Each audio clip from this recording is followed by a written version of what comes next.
Welcome back. So we're here, back in our dorm. I guess we're about to meet our neighbor? Maybe, I guess.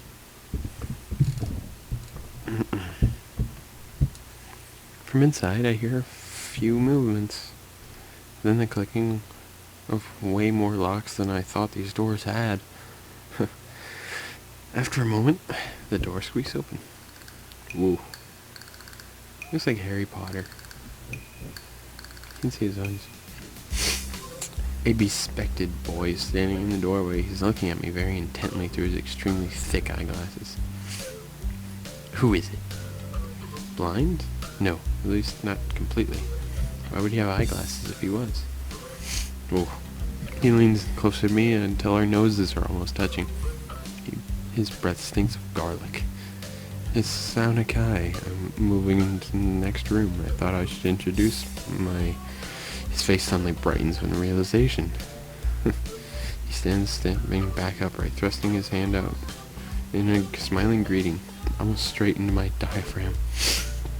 Oh, sup, dude? Name's Kenji. Yeah, he doesn't sound that way. Name's Kenji. Hi.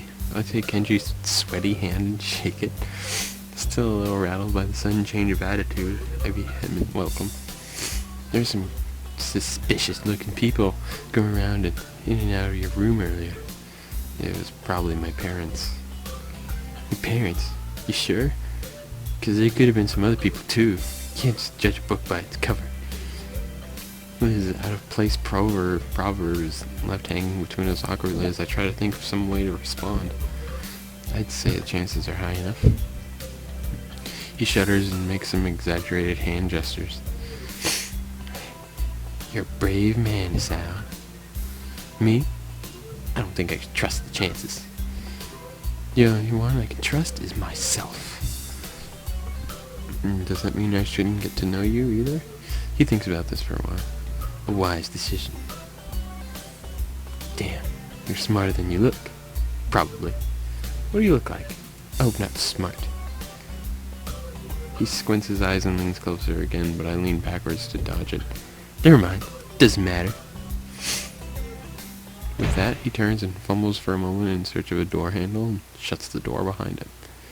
Slide the key in the lock to the door, marked 119.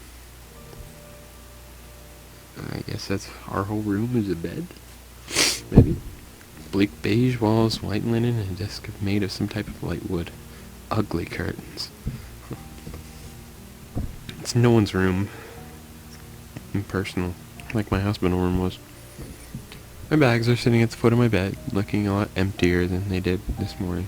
The closet is sitting open, stocked with my clothes. Also, it seems that there are a number of school uniforms hanging there as well. Nose pinned in the sleeve of one of the shirts. Hi, Chan. We unpacked your... Oh, no, that's not... That's Mom and Dad. That's not, Misha. Hi, Chan. We unpacked your things, made your bed. They said if these don't fit on, then you should go to the office tomorrow. If you have any problems, you can always call us. Love, Mom and Dad. Well, at least I don't have to worry about unpacking. Kind of hope I would have, and then there would be something to do. It's still too early. I put the note down on the desktop and lie down on the bed feeling drained. Lying there makes me want to read something, but I have nothing with me. There's probably a library, right? That was an option to ask for. I wonder if the hospital conditioned for me wanting to read whenever I had nothing to do. The restless urge just keeps growing until I have to stand up. Maybe it's stress or something. I was pretty nervous about coming in for the entire day, too. I still am, I think. Damn, I have to distract myself somehow, so I won't have to be this unnatural all the time. Tomorrow I'll borrow some books from the library. Yeah, I'll do that. But for now, pills. Pills. Pills. The bottle of medication neatly arranged on my night table catches my eye.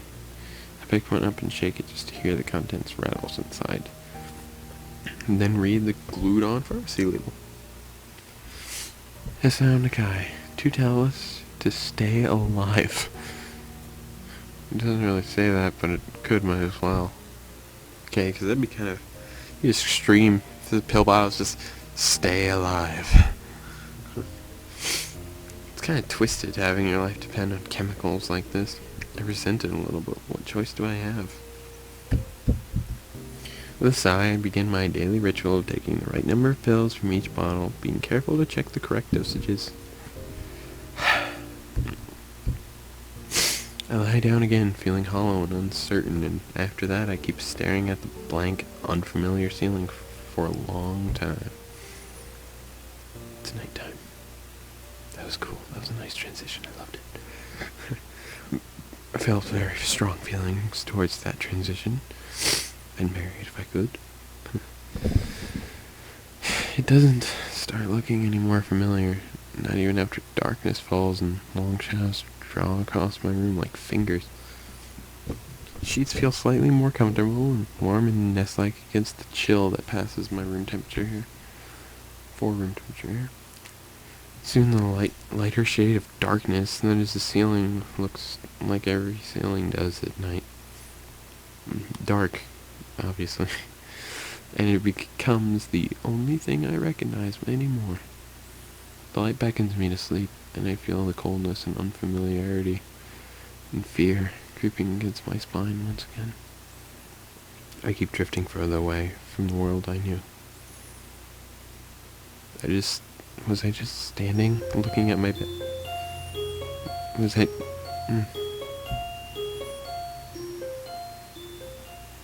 That was nice. I guess that's the sleeping transition? Maybe? I wake up in a strange room. So I was just staring at my bed all night, I guess. Solid morning lights shimmer against the light gray ceiling. I'd forgotten to draw like the curtains closed last night. This is my room, isn't it? My room. This is the third room this year that I'm supposed to call mine. Various things around here remind me that, indeed, it's me who is supposed to be the one living here. My bag's on the floor, my new school books on the desk, my numerous medications on the night table. Stare at the bottles for a moment, deliberating until I open a bottle, shake out a pill, and pop out a tablet from a foil sheet. I down them with a chaser of water without thinking about the chemistry. My uniforms are in the closet. I slink out from under the sheets and stretch my book back before dressing up. Putting on a new school uniform feels like dressing in someone else's clothes. The artificial smell of genetic detergent invades my nose. But the feeling of fresh cloth against my back is a good one, a natural one. It feels like a school uniform, as it should. It's not much different from what I've used to wear before.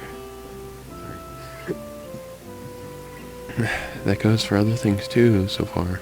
This place seems more or less like a normal school.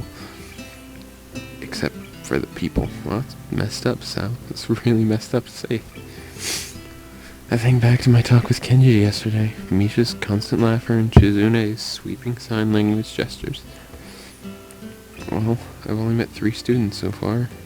Maybe they aren't that normal, but I'm sure others are. Or perhaps people like them are what passes for normal around here. Yeah, what does pass for normal around here? What people do. Didn't see a lot of kids hanging around the classes yesterday, so maybe there are clubs. If so, I wonder if I could join one. So, clocks to the classroom. All through class, the question remains on my mind. So, I decided to talk to Shizune about it when we split into groups. After all, she did say if I had anything I wanted to know, I should ask her.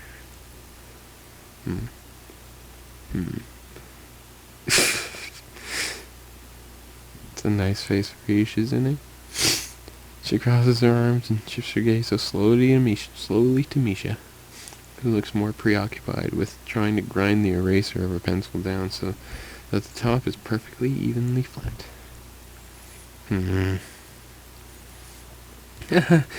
Sorry, Shi-chan. Is there something you wanted from me? Oh, I see. That's a good question, He-chan. What's my question? They were close. My first thought was that that means she doesn't know, which is worrying. Maybe I'm being too negative. Well, anyway, Misha, please don't prove me right. Oh, that's right. Everyone was encouraged to join a club. A lot of people do because there isn't really anything else to do. There are also school events like the festival coming up in a few days. Almost every student in the school tends to help out with it, doing whatever. So, you actually transferred in a busy time. Maybe you can help out too. Sure. What's the festival about? Misha freezes. Wow! I don't know. Hey, Jan. I'm sorry. I'm not gonna yell her laughs. It's like midnight. People are trying to sleep, you know? Hey, Jan, the truth is, at a local event, I'm not from this area, so... She starts signing desperately to Shizune, asking her to bail her out. Shizune adjusts her glasses at the end and oddly grandiose flourish and starts signing hard and heavy. How do you sign hard and heavy? Just like waving her arms, like violently or something?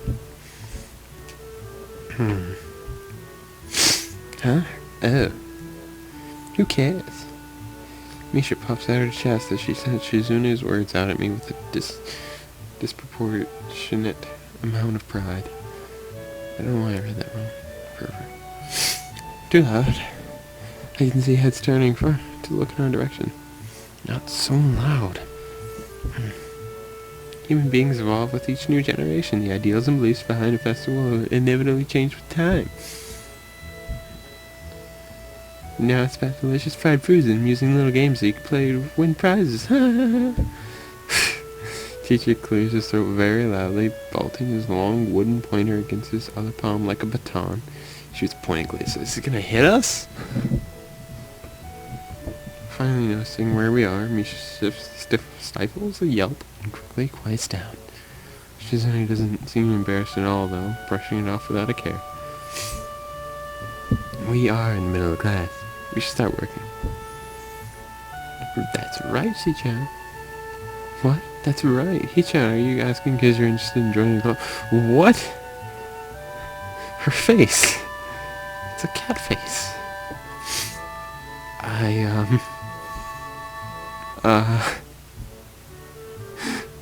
Alright. Could have been my eyes playing tricks on me, but like they had a cat face. But I saw a suspicious glance exchanged between them. Misha's tone has also changed, although it does that every other word anyway. Yeah, I was thinking about it. Misha and Suzanne look at each other again. We must be in a club together. They want me to join. I'm about to ask what they have in mind when something dark flutters in my peripheral vision, catching my attention. Out of the corner of my eye, I see the girl with the long, dark hair get up from her desk and slip silently towards the door. It doesn't seem like she was working in any group, and no one seems to notice her but me. I glance at the teacher, who's also looking at the dark-haired girl go. Why doesn't he say anything? Hey, Chan, is something wrong? Do I look as uneasy as I feel? Or is Misha just looking at me, looking at the girl who just left? No, nothing.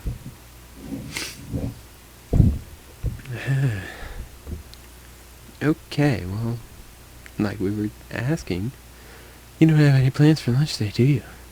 I thought I would go to the library and pick up some books. Not really. Do you want to have lunch together then? Sure. Yay! Wow. Sorry, I can't. I'm tired. I'm sick. Okay, Jan, perfect. The rest of the class passes uneventfully. The girl with the long hair never came back.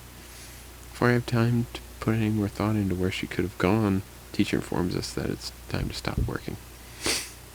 Shizune looks a little bit more annoyed that we only barely managed to finish all of our work on time. Just glad we finished it all. It's not a contest or anything. Yes, it is. Did she read our mind? Impossible. Really? Really. I've noticed this before, but it's kind of funny how Misha's always moving her hands and signing not only everything she says, but what everyone else is saying at any given time. Obviously, it's meant for Shizune can understand it. Her eyes are dark black. Her eyes dart back and forth between Misha's hands and me. I don't know who I'm supposed to be looking at. I'm talking to Misha, but that might be wrong. Maybe I should face Shizune while I'm talking in the direction of the person whose voice I'm hearing, but really, Shizune can't hear me. But it would be disrespectful to talk to her only through Misha. Then again, isn't that what she's doing? No, she's at least looking at me. It's all very confusing and will take some time to get used to. It's not a contest because contests are competitions over a prize. If there's no prize on the line, it's not really a contest. She's so cute when she smiles. Shizune's eyes flash dangerously with a competitive glare. She stares at me as if I'm surprised that I'm challenging her. I think this might be a contest. Ooh, she's very competitive. I see. I like competitive people. You really drive people to be better, you know? I never noticed before how dark and blue her eyes are. It's truly an alluring glance. Are you sure, Hichan? Very sure.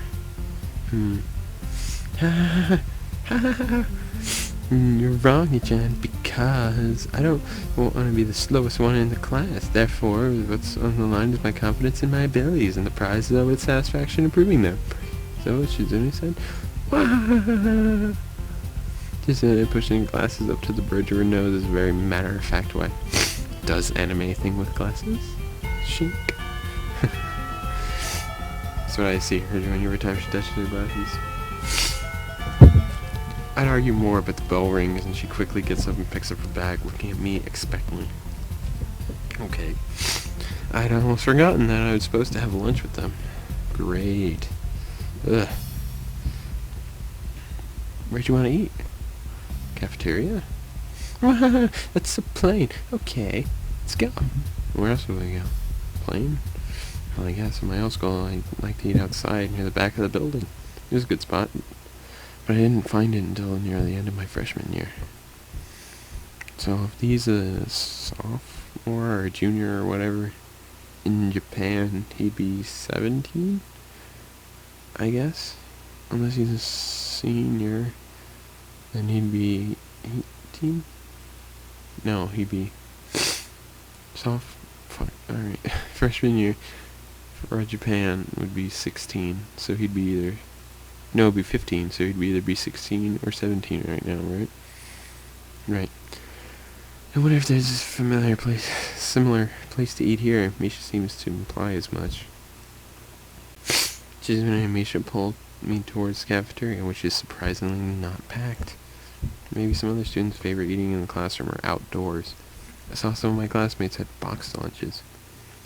After we finish eating, Misha picks up where we left off earlier. So, Hichan, you want to know about what clubs and stuff, right? Right? Right, Hichan. Okay, I guess it makes sense I have to ask first.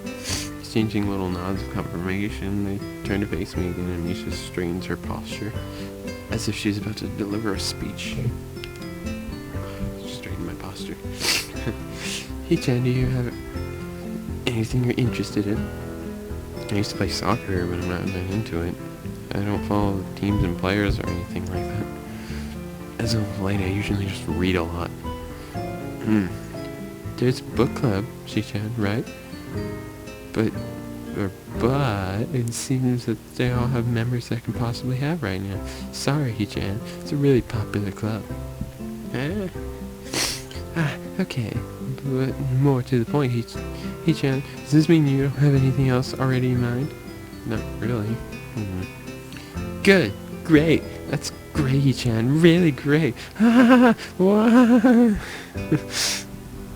Why is it so great? No reason. They want me to join. Great. Well, Chan, other than clubs and upcoming festival, there is only one other thing. Student council. I see.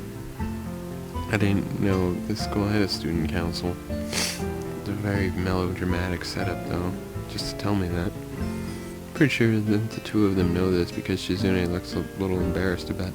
She does look a little embarrassed, actually. It's very cute looking. Anyway, embarrassed about it, and Misha's laughing. Shizune quickly retakes control of the discussion. In the matter of speaking, after all, it's still Misha who has the voice of whatever she says. Right. Hichan, maybe you could join the student council. Or they could use more people. Yes, definitely. You should definitely join. Why? Well, for one, we can hang out every day, Hichan. Shichan and I are both in the student council. Right. Actually, Shichan is the president. What? I'm starting to get the suspicion that Shizune and Misha might not exactly be the most unbiased people around to talk with this with. As if reading my mind, Shizune quickly adjusts her glasses and signs something to Misha. I think I'm gonna stop here for today, actually. Hope you enjoyed. I did. I'm liking this so far.